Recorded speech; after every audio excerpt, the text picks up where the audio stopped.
How the devil are you all doing this fine day? Me? Well, as it says in the chat, let's have a look, see if I can find it. It's here somewhere. Gary Muirhead has just welcomed us to the show with fantastic show last night. Loved the chat. So did I. Absolutely buzzing after last night's world premiere show with the mighty Caterpillar. We did have a few minor technical issues at the beginning, but Caterpillar's demolition specialist, Gilles Ronnet, more than made up for that with his insight and expertise. Absolute star, one of the best guests I think we've ever had.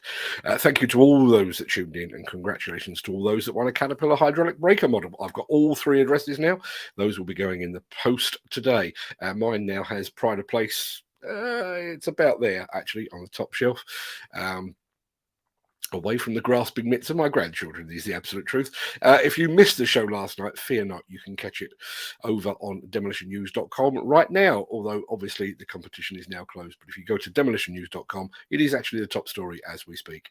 We've got another packed show for you today, featuring not one, but two types of ADT. So without further ado, let me roll the intro, post the question of the day, and get this show on the road.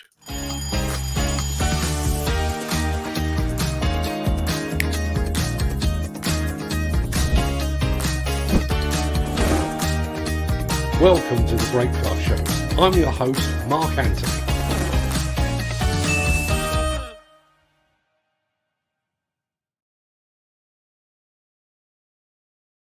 It is Thursday, the 15th of December. Just 10 days to go, people.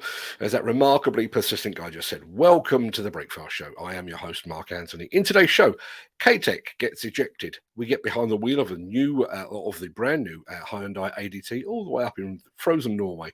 We take a walk around the new CASE CX65D mini excavator.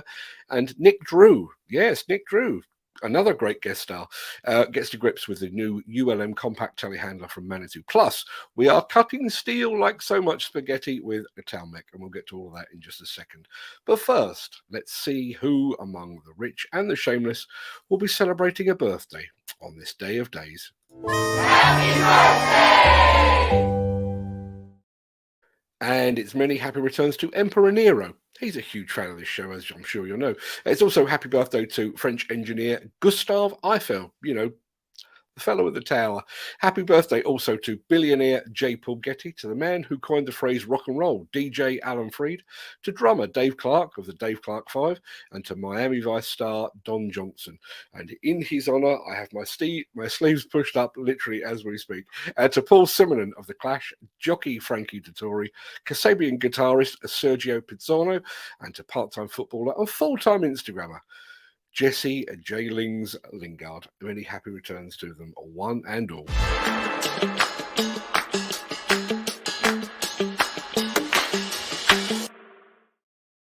Just need to pause very quickly to say good morning to Al Grierson. Good morning, gang, he says. As everyone knows, it's a Thursday. It is World Al Grierson Day. Al Grierson, who was one of our winners last night. There is going to be a Caterpillar hydraulic breaker model on its way to Luxembourg around about lunchtime today. So, fun fact, if you look back at my original YouTube channel, and don't do that because it is rubbish, but if you could, you would see that among the very first machines I ever filmed was a couple of Caterpillar ejector trucks down in Kent. Well, we're about to look at ejector trucks once again, only this time they're not in the UK, but they're in Sweden. And this time, they're not Cat, they're a Volvo K-Tec hybrid. Man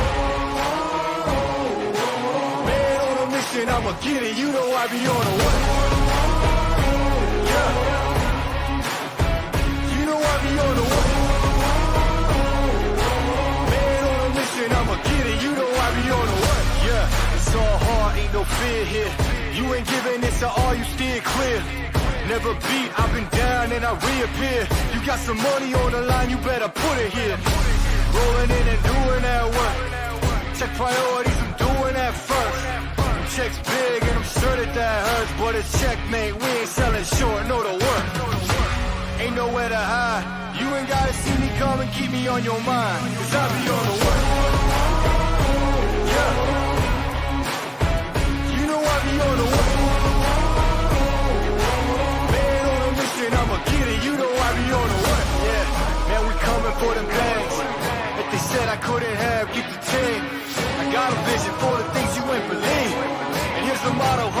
this over everything. It's that comeback. I'm calling plays, hit the pass, then the run back. Yeah, I'm far ahead and got a run last. But we ain't letting up, we never done that. Ain't nowhere to hide. You ain't gotta see me come and keep me on your mind. Cause I be on the way. Yeah. You know I be on the way. Man on a mission, I'ma get it. You know I be on the way. Yeah, it's all hard, ain't no fear here. You ain't giving it to all, you steer clear. Never beat, I've been down and I reappear. You got some money on the line, you better put it here. Rolling in and doing that work. Check priorities, I'm doing that first. Them checks big and I'm sure that hurts. But it's checkmate, we ain't selling short, know the work. Ain't nowhere to hide. You ain't gotta see me come and keep me on your mind. Cause I be on the way. Yeah. You know I be on the way. I'ma get it, you know I be on the way. Yeah, man, we coming for them bags. If they said I couldn't have, get the team. I got a vision for the things you ain't believe. And here's the motto, hard work, it's over everything. It's that comeback. I'm calling plays, hit the pass, then the run back. Yeah, I'm far ahead and got a run last. But we ain't letting up, we never done that. Ain't nowhere to hide. You ain't gotta see me come and keep me on your mind. Cause I be on the way. Yeah. You know I be on the way. Man on a mission, I'ma get it. You know I be on the way. Yeah. I'm on the way. On the way. Yeah. On the way. I'm on the way. I'm on the way.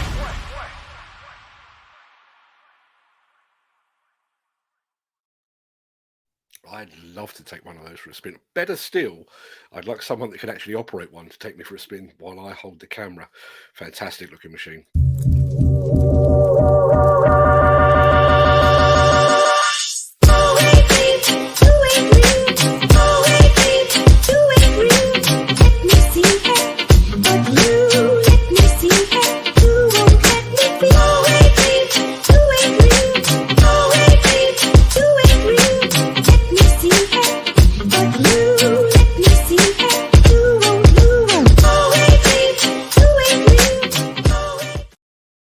Those fine folks over at CASE Construction Equipment delivered a flurry, a veritable flurry of new product introductions earlier this year. Now the dust has settled on all of that, they're now giving us some more details on just some of those new products.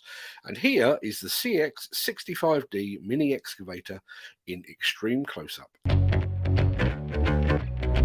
Hello everyone, I'm Umberto Celestini, CASE Mini Excavators Product Manager, and welcome to the walk around of our new range of mini excavators, CASE D series. CX65D.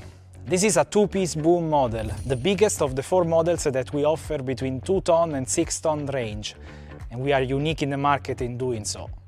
The advantages in performance and productivity versus the standard monoboom offered in the sister model CX60D are 30% higher dumping height, almost 1.3 meter more, 10% longer horizontal reach, more than 600 millimeters more, 100 millimeter more digging depth, along with the ability to dig much closer to the machine thanks to the 2 hinge points geometry.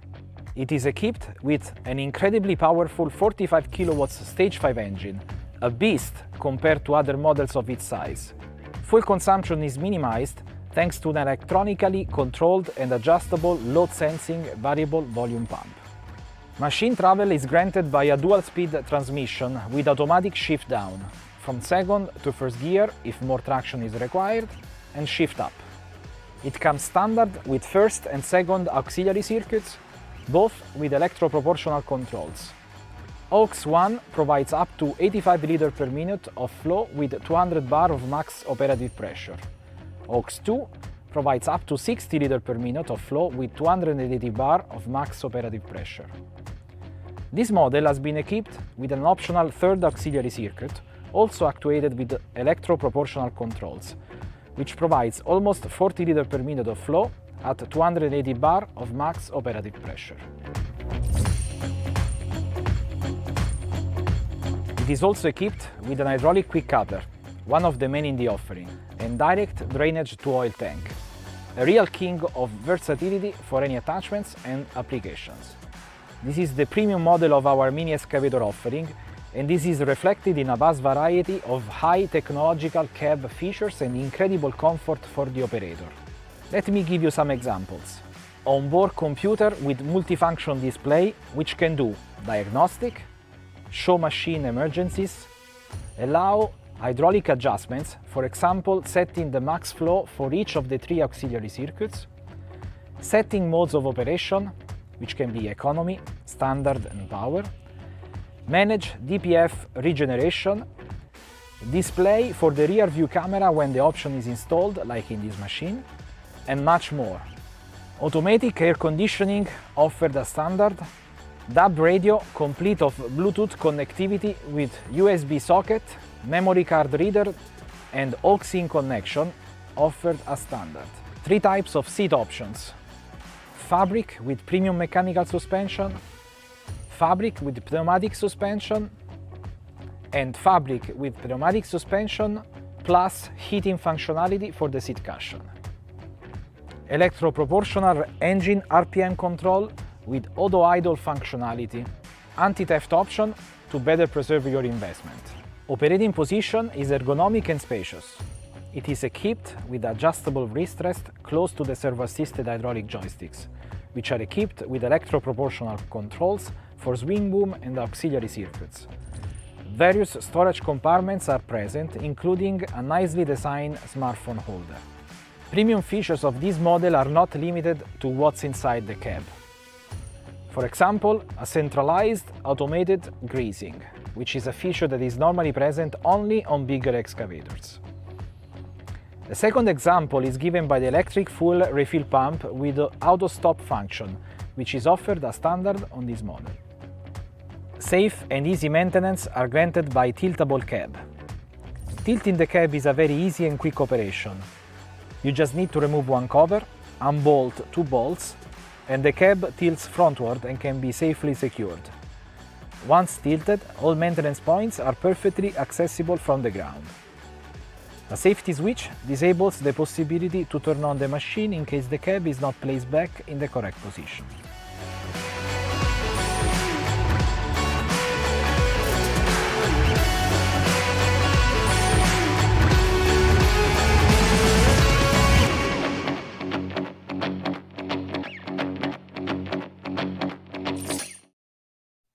As a lot of people have said in the chat, that does look a very smart piece of kit. A piece of kit, not kip, piece of kit. I need to sleep. I have high hopes for more hot new products from CASE when ConExpo rolls around. Now, my question of the day today was prompted. Now, and I'm going to throw this up from Steve Williamson first. 2-piece boom is a must-have. Transforms the machine. Only those of you that will know. Totally agree. Al Grierson then says, heated seats are the greatest thing ever. Absolutely. A market first 2-piece boom on something as smaller than mini excavator. A fantastic idea, says Gary Muirhead. The reason I was asking about driver aids today was rather stupidly, I found myself getting involved in a discussion/argument online yesterday. Somebody had posted a video talking about GPS and dig restrictors and all that kind of thing. And somebody, and I'm not going to name them because I'm sure that's exactly what they'd love, somebody decided to jump in and say that young operators, newcomer operators, shouldn't be given access to all of this GPS stuff. They shouldn't have driver aids. They should learn like the old school learned so that they have a proper understanding of equipment. I've got a problem with that. We'll come back to it in the chat afterwards. But by that token, should the new operative that's just joining the company also drive a car with only manual steering, with manual windows, no sat nav? Should they only watch black and white TV? Maybe. Should they sit on a wooden bench seat while they're doing their work? Nonsense argument. Love to have a chat with you about it afterwards. And well, we'll do just that. But in the meantime, I need to get this show back on the road with one of, let me think, one of these. Since the finance bill came into effect in April, the construction industry has seen a surge of fuel thefts. The rising cost of living has placed an additional risk of theft by employees and contractors, as well as opportunistic thieves. By using diesel dye and placing warnings of its use, you are sending a clear message that this is your fuel.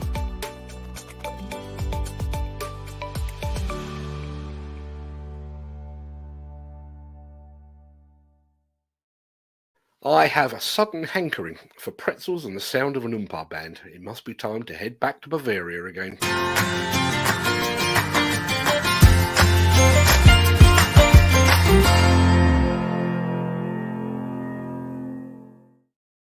You know, I'm not even going to introduce this one. The film sort of introduces itself. So here's Komatsu, again. Here at Bulmer, our PC4000, probably the largest excavator on the fair, gets a lot of attention. But, of course, we have other sizes too. Let's have a look at the other end of the range, with Emanuele Veal from our Utility Machines department. We take care of the needs of European customers, we develop several requests, and then our engineering team will take care. We go to the job sites, we interview customers, we look to what they are doing. After that, we can make our idea of what they need and then to develop machines which really fit customer needs. At Komatsu, we do indeed adapt to your needs more than we would ask you to adapt to ours. Here we have several machines that have been specifically developed for the European market. The design of the machines is adapted to the specific job site situations in Europe. The PC17 and PC20 have conventional shapes. They have a noticeably larger cab, which is good for operator comfort. And they have a higher stability, which allows them to carry heavier attachments. Integration with Lane-Off makes it extremely easy to change attachments while working, and with power tilt, you can tilt the bucket. The boom cylinder switched positions with the arm and is now in the upper position. The arm now protects the cylinder from damage. Also very handy, these machines can be lifted from the cab. Lifting chains can be attached in seconds. Your machine will be at its workplace in no time at all. With the movable arm and the small turning circle, you can even work almost against walls. They are the best compromise between stability and compactness. The PC17 can be easily transported on a trailer of 2.5 tons gross vehicle weight. The PC24 on a trailer of 3.5 tons gross vehicle weight. This also makes them very interesting for the rental market. Onto the PW138. It is the logical evolution of the previous model, and still excels with its strong and compact improved design. Our WB97 is probably the most versatile machine in our range and on the market. It is every kind of construction machine in one machine. It is a compact excavator, a wheel loader, and a forklift in one machine. Switching from one application to another is made very easy. And to complete a range of utility machines, we'd like to introduce our skid steer loaders. We have 3 different models. Yes, of course, the PC4000 is very impressive, but the technology for producing hydraulic circuits in our large machines has also been implemented in our small machines. We manufacture all hydraulic circuits at Komatsu.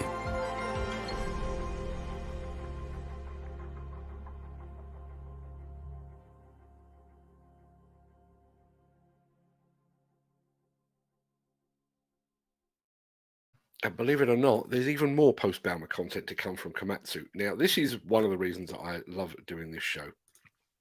Just had this from Steve Williamson, who is a damn fine operator, as I'm sure most of you are aware. Younger generations should drive the basics of operating a machine. GPS and tilt rotator, etc. should come in time. Giving you lads a whole new machine with all the works is giving them far too much to learn in one go. That is where Steve and I agree. But we go on. Giving new lads a whole new... no, we've done that bit. Learn the basics, then move up to the machines with tilt rotators and GPS. That's my opinion. Say an apprentice bricklayer, you wouldn't go right. Go on, build a house. No, you'd have them starting with basics and eventually working up to the more technical stuff. I agree in part with that, but things like GPS and tilt rotators are a tool. So coming back at you, Steve, an apprentice carpenter. It's the first one I could think of. An apprentice carpenter. Should they be required to use a hand drill, literally one of those, to drill a hole, or should they use an electric drill? Because that is the tool of the current age. An apprentice chef. Should an apprentice chef hand whisk everything, or should they use an electric food mixer, which is the current tool available? And bearing in mind, things like tilt rotators, less so, but certainly GPS and machine guidance and all that kind of thing, we are fast approaching a time when those won't be an option. Those will come as standard on some machines. It's like in my job. If somebody wanted to do what I do for a living, should they start with a manual typewriter, a quill pen, or should they start with a computer? Because that is the tool of the age.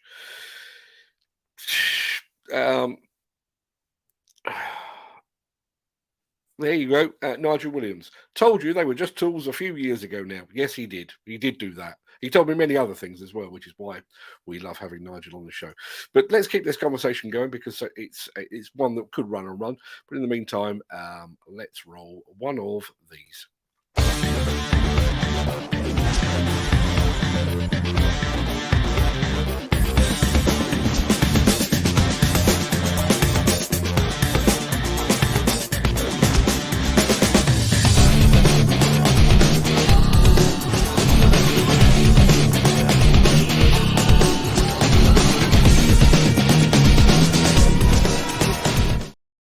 Cast your mind back to the Hillhead show earlier this year. The sun was shining, the sky was blue. I was sharing a house with Nick Drew, and all was right with the world. Around about that time, we were among the first to bring you details of the new ADT from our friends at Hyundai. Well, fast forward to today, and we have some in-cab footage of one of the first machines to go into operation. The film actually comes from Norway, and the weather there looks rather like the weather here.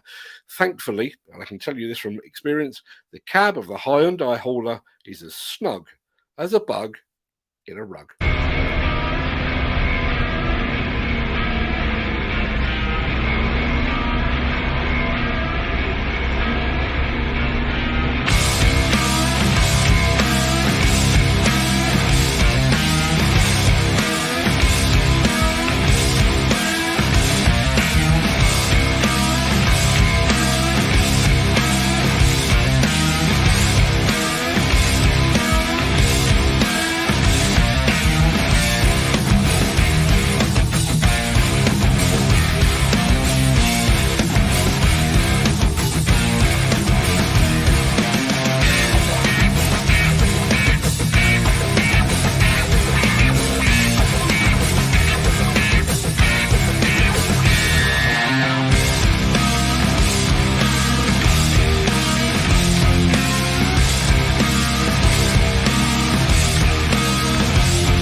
Looks like we've rather stirred the hornet's nest. I'm just going to say that film does make me want to put on another jumper, but that's a whole other point. I'm going to throw these two up very, very quickly. Mick Norton says, as someone who started off on a Fowler Challenger dozer on a bench seat and minus a cab in the early 1960s, for anyone to deny the modern operator the technological advances we're training in 2023 is Luddite. Luddite in approach. Training providers are quite rightly developing and publishing dedicated training apps for machine operation. The learning opportunities for young operators are limitless and everywhere. Engage and prosper to progress the operator's competence regardless of age. Hear, hear, Mr. Norton. Nigel Williams comes back and says, all plant has built-in telematics and tracking. Most diggers and dozers already come with standard fitment GPS sensors built in and are machine control ready from the factory. If you want them without, you're going to have to switch to budget manufacturers, as the premium brands are factory fitting everything to enable rapid mobilization for customers. So on that basis, should starter operators, those fresh out of school, college, university, whatever it might be, should they be handed the keys to a sketchy old second tier excavator, or should they be given the excavator that actually does the job productively, safely, in keeping with modern demands? It's one to discuss. And Gary Muirhead says, what happens to these newer operatives who've been trained on GPS and tilt rotators and asked to drive a machine without? Do you park them up and ask your old guys to do it? It's a fair point. It's a very fair point, in fact. What I would say is we are fast approaching the point where tilt rotators and GPS will be everywhere. They are becoming ubiquitous, universal. One of the big words beginning with U. They are everywhere, and I think to deny young operators, any operator, the chance of using those is probably a daft idea. The thing with the GPS, etc., things break, things lose connection. If this happens, a young driver needs to know how to operate using profile boards and know how to line up for drainage and foundations. If GPS goes down, you're blind and need to know how to get back to the older way. I take that on board 100%. But with the advances in connectivity, and let's face it, machines break. We've got by in the past on that. It just seems like a step back rather than a step forward. We've got all of these tools available to us. Why should we not be learning with them from day one? I know it's a long while. My children are all in their 20s or 30s now, but when I was at school, I was banned from taking calculators into school for my maths lesson. My children were encouraged to do so. There is a different mindset out there now, and I think we need to be mindful of that. Now, more of this.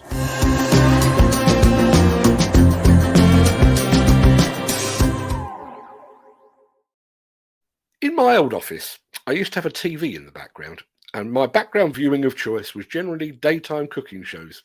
Judge me if you wish. One of the many things I learned from those shows is that Italians do not, under any circumstances, break spaghetti before it's cooked, and they do not, under any circumstances, cut it after it's cooked. Yesterday, our friends over at Italmek dropped a new video entitled Cutting Steel Like Spaghetti.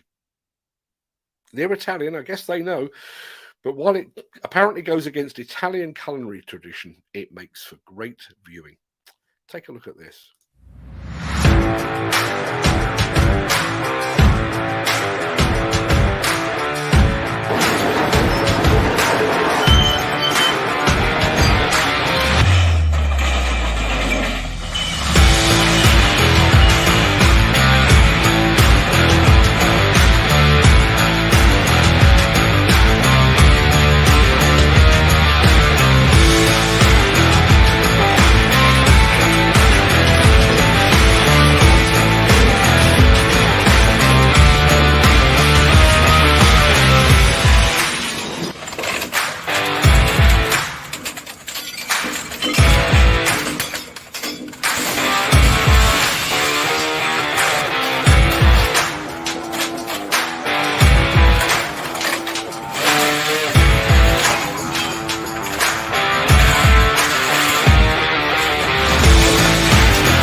It's probably too early for a spaghetti bolognese, isn't it?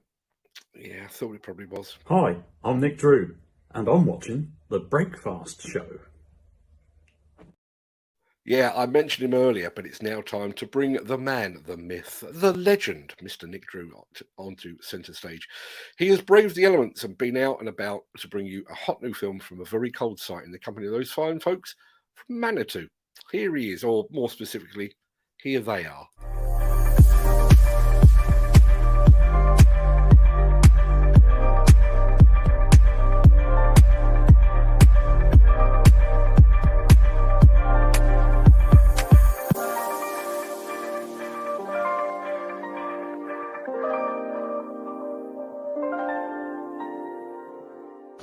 Well, hi, it's Nick Drew. Well, you join me here today in a rather chilly Cheshire, and we're at Cheshire Farm Machinery, who are a Manitou dealer, and we're taking a look at the Manitou ULM, and I'm joined here by Dave Clark, who's the UK product manager. Dave, what's the score with these new machines? Well, welcome. It's good to show you around. We've got a brand new range of machines for you, and you'll see we've got two brands actually here today. So we've got a machine available in Manitou colours. So we've got the ULM Ultralight Manitou, and we've also got the GEL GCT for GEL Compact Telehandler. Yeah.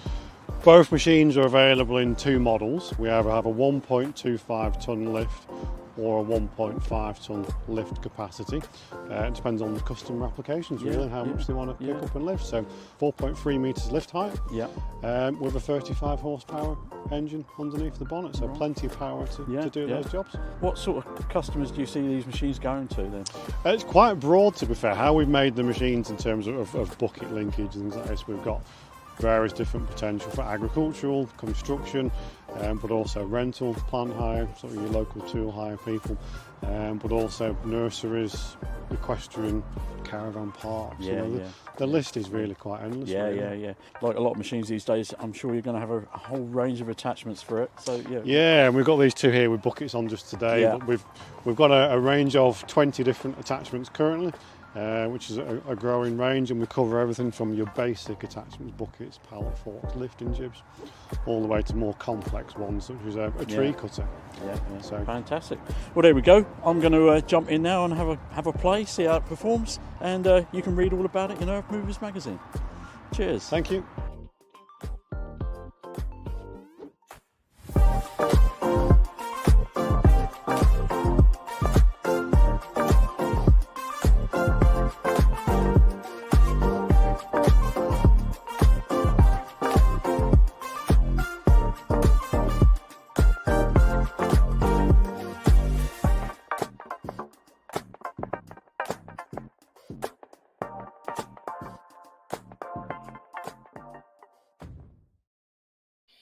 Top work, Mr. Drew. If you'd like more content just like that, then head on over to YouTube, search for the Diggerman blog, and be sure to hit the subscribe button to make it even easier for you.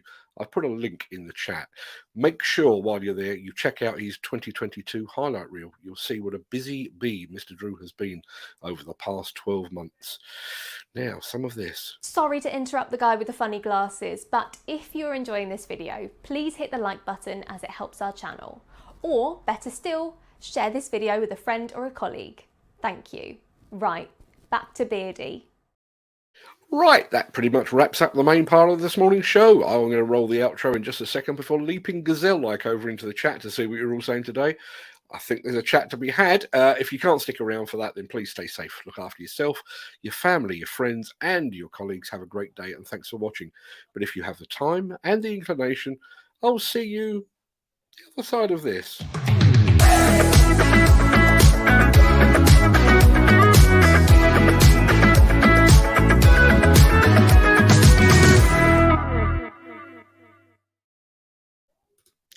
We need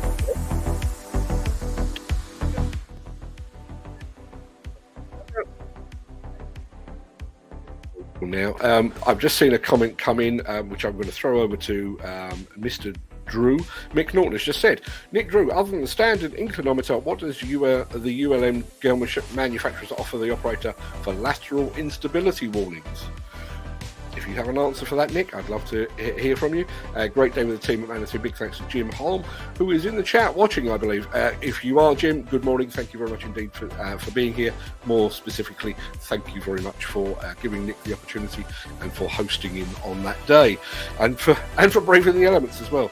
When Nick Drew reaches for a woolly hat, you know it's cold outside. Right, let's go back to the very, very beginning of the chat and see who's here. Gary Muirhead, Gary was one of our winners last night. He was one of our winners last night. Congratulations on that, Gary. Well deserved, and thank you very much indeed for being here. My mate Steve Williamson is here as well. We'll come back to Steve in a second. Morning, Steve. Thank you indeed for being here. Were you not parked yesterday because of the weather? I hope you're back at work today. Well, at least I hope you want to be back at work today. You get what I'm saying. Let's have a look. Gary Muirhead said, a fantastic show last night. Loved the chat, as did I. Yeah. In actual fact, with hindsight, obviously we wanted to do the world premiere with Caterpillar, but we've got a new series, a new video and audio podcast series starting tomorrow, in which it's called Tech 4 Sites. Tech 4 Sites. It makes more sense when you read it. And I have to say, I think Gilles René would make an absolutely fantastic guest for that, but I think we've already used up enough of his time, so I'll have to find somebody else. We are in talks with a few other companies at the moment. But the first one drops tomorrow. Our patrons over at patreon.com/demolition news. I've already seen that. The second one will drop in the new year, although our patrons will see it this side of Christmas as well. Second one features JCB, and he's talking all things future fuel, be that electric or hydrogen. Ken Hatcher, he's looking for, he is among the brass monkeys, it would appear, but he's gone back to work now, so we don't need to worry about that too much. Nick Drew is here in person, but he was also here in spirit, video. He was here. There we are. Mick Norton is here. We'll come back to Mick a little bit later on. Dan Cullen is here as well, and Dan's got a good comment that I think needs addressing as well. Not this one, although grateful for it. What a great show last night. I'm just the monkey that presses the buttons. Gilles René brought the value, and boy, did he ever. Let's have a look. Rattling through. So many comments. Al Grierson, it is World Al Grierson Day again. Comes around very quick, doesn't it? Mental Health Awareness Day seems to take forever to come around. Al Grierson Day, every couple of days. But good morning, Al. Thank you very much indeed for being here. Al was another of our winners today, last night rather. Your cap breaker model is already in a box. I've just got to affix a label to the top of it, and away you go. My question of the day was, it was prompted by this conversation, discussion, argument we were having online yesterday, that young operators should be taught to operate machines on with the barest minimum of technology, and then move their way up. So I said, drive range, useful tools, or a blight on mankind. I may have got a bit carried away with that. And our friend, let me see, Ken Hatcher said, kind of sat on the fence, to be honest. Driver aids are okay. Dan Cullen says, happy Al Grierson Day. This is catching on, Mark Whiting's here as well. Morning, Mark. Thank you very much indeed for being here, and thank you for your comments over on Instagram yesterday. Much appreciated. I think diggers should all nowadays have a remote key for turning on the lights, etc. Yeah, turn on the lights, turn on the heated seat, so that when you get in, you're toasty and warm and ready to go. Jim Turner's here as well. Morning, Jim. More from Jim a little bit later on. Looks a handy machine, says Ken Hatcher. I'm fairly sure that's talking about the CX. Was it a 65 or was it an 85? It was a 65. It was a 65D from CASE. Totally agree. There's been a lot of love for that machine, actually. A market first, two-piece boom on something as small as a mini excavator. Fantastic idea. Al Grierson, those Euro Comac case diggers are very pretty. They are indeed. Steve Williamson, fan as well, loves the two-piece boom idea. Heated seats are the greatest thing ever. They're up there. They are up there. The heated seats in my wife's car are challenging, let's say. That they go from gently soothing to what is known in the Anthony household as stewed plums. I'll leave you to dwell on it. They go from comfortable to, oh my God, I've got to turn these off in a nanosecond. And there have been times in the very recent past where I've done an entire journey on the stewed plums setting. I'm not going to dwell on it. Very quick cab, and a lot of thought has been put into a machine as small as a Mini. Usually you only get a fuel gauge and a temperature gauge. Totally right. But, and this comes back to the basic argument or discussion that we're having this morning. The way that the machines develop, I'll leave that up for the time being, but the way that machines develop, if you watch them for long enough. Let's do this. I'll give you an example. So JCB launched a new mini excavator, brand spanking new, and it has, let me think, it has Bluetooth connectivity. So then a few months later, Kubota launch a new mini excavator. Now they don't want to be seen to be outdone, so they have Bluetooth connectivity, but they will have heated seats. A few months later, Komatsu, it's their turn. They don't want to be seen to be outdone either, so they have Bluetooth connectivity, they have heated seats, and they now have anti-theft. And so we go on. Everybody outdoes everybody else. The outcome of that is that machines that only arrive with a fuel gauge and a temperature gauge are gradually slipping off the radar, and those that come fully loaded, very Japanese, Korean style, those that come fully loaded are becoming more and more the norm. And we do come back to this a little bit later on, to the point where you almost have to shop around if you don't want all the bells and whistles. Obviously, a lot of the manufacturers still make, excuse me 1 second.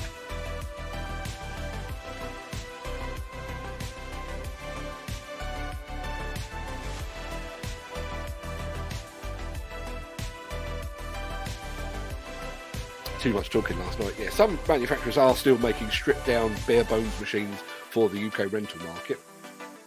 I understand that. But we are fast approaching a period where if you want a stripped down machine, you really have to go looking for it, because all of the manufacturers are competing to offer you as many bells and whistles as they possibly can to entice you away from their nearest rival. Jim Turner is also a fan of the CASE machine as well. Ken Hatcher says his Doosan has not got a heated seat. Given the fact that you've been freezing down in West Wales recently, Ken, I'm sure that is a pain in the rear end, quite literally. Diggers should have bigger screens and a Netflix account included. Interesting point. And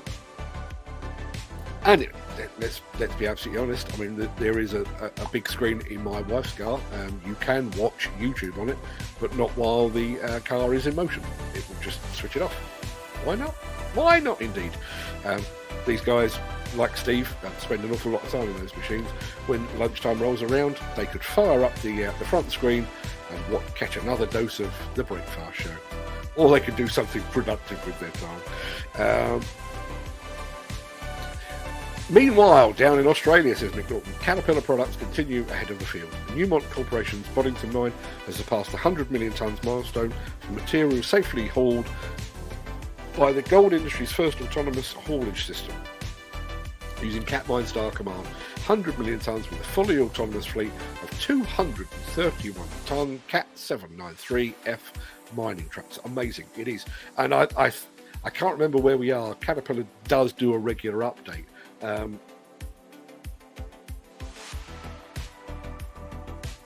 I apologise. Too much talking last night, too much talking today. Caterpillar does do a regular update on its autonomous haulage fleet. I'm fairly sure the last time I saw, globally, they had surpassed the 4 billion tonne mark. So we're probably waiting for the 5 billion mark to come up. But they've moved an awful lot of material. And one of the things that struck me, talking about this very recently, was with Built Robotics, funnily enough, in the show that drops tomorrow, Tech Foresight, never mind, was just how far back some of this autonomous stuff goes. It goes back to the 1990s. We're talking about it in 2022 as if it was something newfangled and exciting. In actual fact, Caterpillar were doing so 20 plus years ago. I wonder what manufacturers will have Apple CarPlay first. Do we not have that? I mean, I know we've got Bluetooth connectivity, but do we? Nick, Drew, if you're still out there, I'm sure that somebody, I can't think who it was, I'm sure that somebody said they had Apple CarPlay in a machine. Maybe I've imagined that. I honestly don't know. So we get into the discussion. We've already mentioned this one. Steve Williamson is of the belief that people, young people in particular, should learn on more basic machines and then be given access to things like GPS and tilt rotators in the fullness of time. One of the things that throws up in my mind, if anybody was here about a year, maybe a bit more than a year ago, was this notion that Bobcat had introduced. I referred to at the time a bit like gamification of the industry, whereby you could buy a machine with a certain set of functionality, but you could add functionality at a cost. So you buy, let's say you buy your skid steer loader for 50,000 quid, and all it does is bucket work and a certain set of power parameters and so on down the line. But if you want to start using different attachments, you have to level up or power up or whatever it might be via an app which gives you access to more.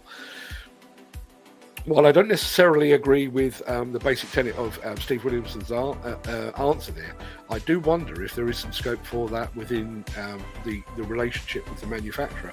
If the manufacturer can say, okay, well, if to the manufacturer, we're giving this machine to a young rookie operator, only give him access to this while he's learning. So maybe reduced power, maybe and maybe to save fuel and that kind of thing. There is only so high he can push the machine revs and stuff like that. And then when after 3 months there is a review, okay, you can now free up the next band of power and tools and whatever it might be. Interesting thought. I've only just thought of that. It's amazing what 2 cups of coffee can do for a man the first thing in the morning. Having the cab lift makes it handy for chucking in back gardens when needed. I think that's back to the CASE machine again. Nigel Williams is here. Just for those that don't know, I did interview Nigel Williams. It must be about 3 years ago now. I'm sure it was pre-pandemic. And there is over on Demolition News Radio podcast. We called the show "The Thinking Man's Digger Driver," I think, or "Thinking Man's Operator," something like that. Go and have a look, or better still, go and have a listen because it's an audio podcast. But well worth a listen. Nigel had some very strong views back then. He has equally strong views today. Now, going back to this subject of should modern operators have access to all the bells and whistles, or should they go back to years gone by? And some of the cases that I suggested, should an apprentice carpenter use a hand drill? That's not me doing a movie in charades. That's me doing a hand drill.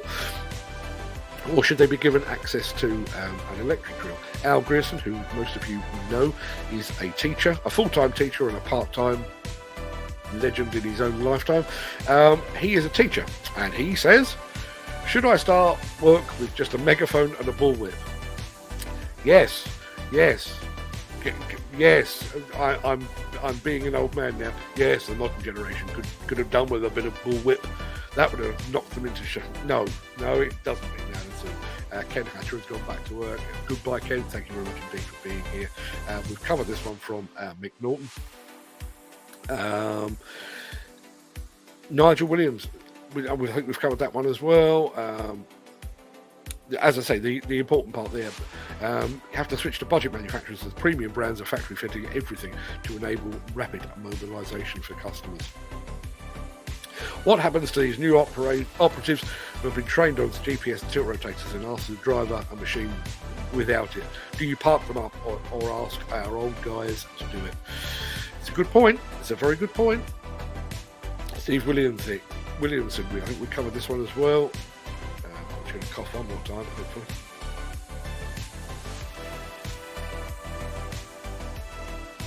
I am planning to write about this for my weekly column. And one of the great things about having a weekly column is the fact that you can really get carried away with it. It's my column, I can say whatever I damn well please. So I'll give you a bit of a sneak preview. I've already started to make some notes for it. So bearing in mind this argument of going back to basics, if you could somehow bring Einstein back from the dead and give him a second shot at revisiting the theory of relativity, do you think he'd do it with pen and paper? Or do you think he'd use a calculator? Or, and this is where I started to get creative, if Shakespeare were brought back from the dead, granted an opportunity to write one more play, would he cry, and this is me being Shakespearean, verily and forsooth, taketh away this compounded computer, and bringeth me a quill of finest quality, plucked afresh from yonder goose? No, he's going to use a computer, isn't he? Let's be absolutely honest. I just wanted to get my Shakespeare in there. And you can now see why I don't do it very often. Let's have a look. Mick Norton, whilst I support fully support modern training techniques for operators, the Achilles heel is the woefully inadequate competence of many of the instructors, MVQ assessors and testers who roam the sites posing as clipboard heroes. Clipboard heroes. You deal with clipboard heroes, I deal with keyboard warriors. We all have our cross to bear, do we not? Dan Cullen says, and this is going off at a slight tangent, but it's relevant. Trust me, it's relevant. Had a conversation with a Google friend, a plant operator, and she was telling me there was a guy on her job who'd been operating a machine having bottles of alcohol in it. Site managers let him get away with it because he's having issues at home, so they took pity on him. This is so wrong on so many levels. It is. It is wrong on every level. The guy's having trouble at home, or give him some help for that. Take him to one side and give him some help. Put an arm around his shoulder, give him some help. Taking pity on him and yet expecting him to do a day's work while he's having issues at home. Those two don't go together, do they? Let's have a look. Who's up next? Mick Norton with one of those comments that's so long I've lost the end of it. The obligation to provide basic training, HSE perspective, with the exception of those training under close and adequate supervision, for example those within site control and constant communication, employers should not allow anyone to operate any plant equipment without satisfactory completion of basic training and testing that is recognised to our industry sector standards.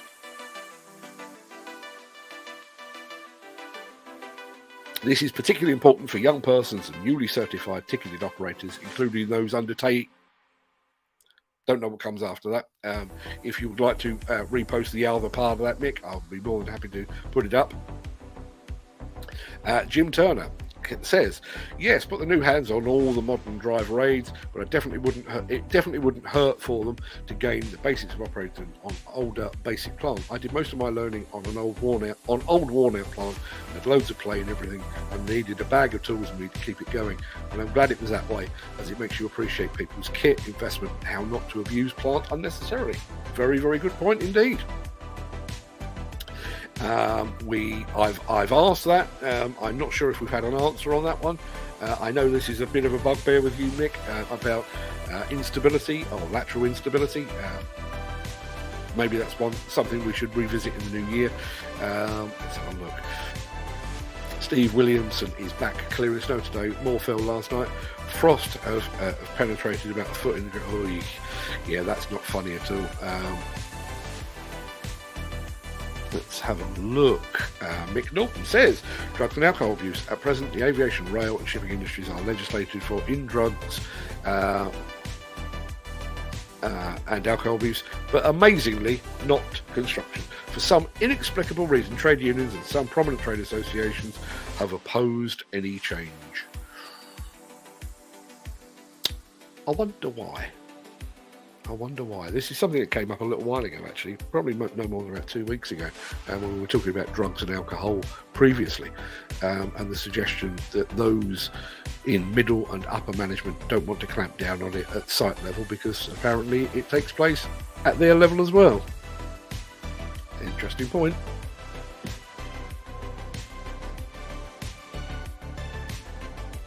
Steve Williamson says, he said it without a cough, GPS and tilt rotators and more advanced stuff. If not learn the basics first, you can still screw up, let's say. Having GPS doesn't mean you can do everything. You can mess it up, and these being about 40k to buy, they need to be used correctly and efficiently. If you don't know the basics of giving GPS, you can end up causing more work and not benefiting from having it. Yes, I agree. I totally agree. It just, as I say, I'm gonna compare it to my job because it's the job that I know best. I learned to be a journalist on a manual typewriter, literally a manual typewriter.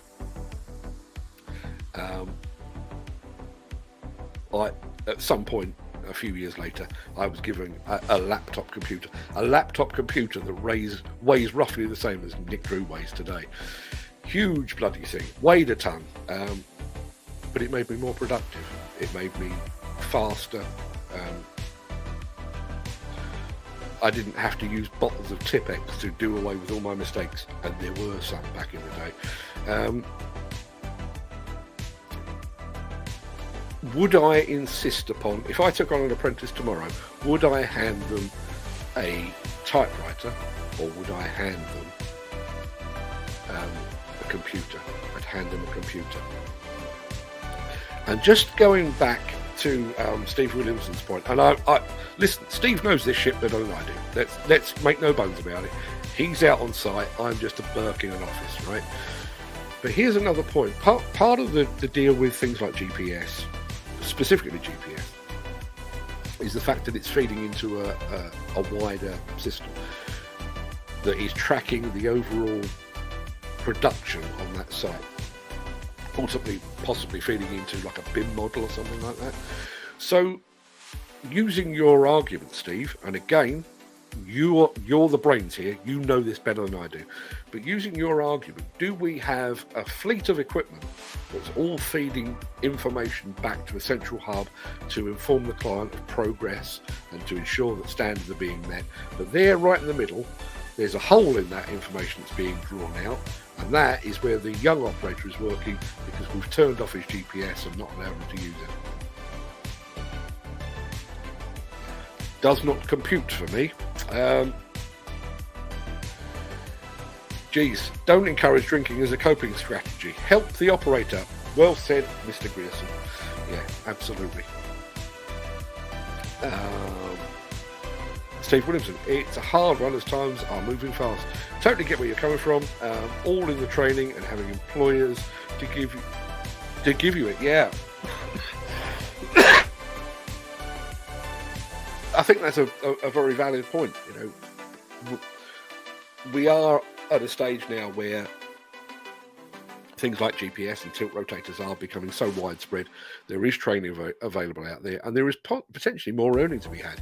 And if you are adept with all of those modern tools, and I sound like an old fart now, but all those modern newfangled tools, you could possibly earn a few quid more. Should we be discouraging young operators from potentially earning a few quid more at a time when they could probably use it? You know, possibly coming into the industry with student debt, possibly starting a family, possibly trying to buy a home or looking to rent somewhere or whatever it might be. The opportunities to earn a few quid more if they can get their head around things like GPS and tilt rotators and all the mod cons, surely they should be encouraged rather than discouraged. We'll revisit this one at some point, but having taken up best part of an hour of your time last night, I took up an hour of your time yesterday morning, I've taken up an hour of your time again today. For that, I can only apologise. I'm going to go and have a nice cup of tea now. Back here tomorrow with more of whatever the hell this has been, and then the countdown begins. Next week is our final week this side of Christmas. Don't forget, tomorrow, I'm just going to cough one more time.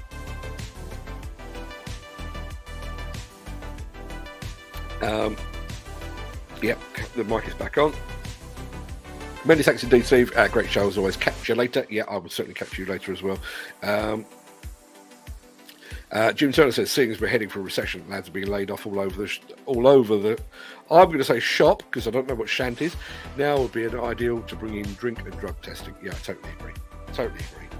Why we as an industry do not have it when sectors like rail and aviation have it makes no sense to me whatsoever.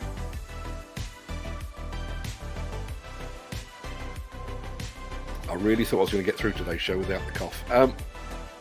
Tomorrow we'll be back for this, more of the same, but at 9 o'clock tomorrow morning, the first ever episode of Tech Foresights drops on YouTube, drops on Spotify, drops on all major podcast platforms, and it will also drop over on Demolition News as well. So if you'd like to see that, please go tune in. I need to drink. Have a good day, everyone. Oh, good God. Hang on 1 second.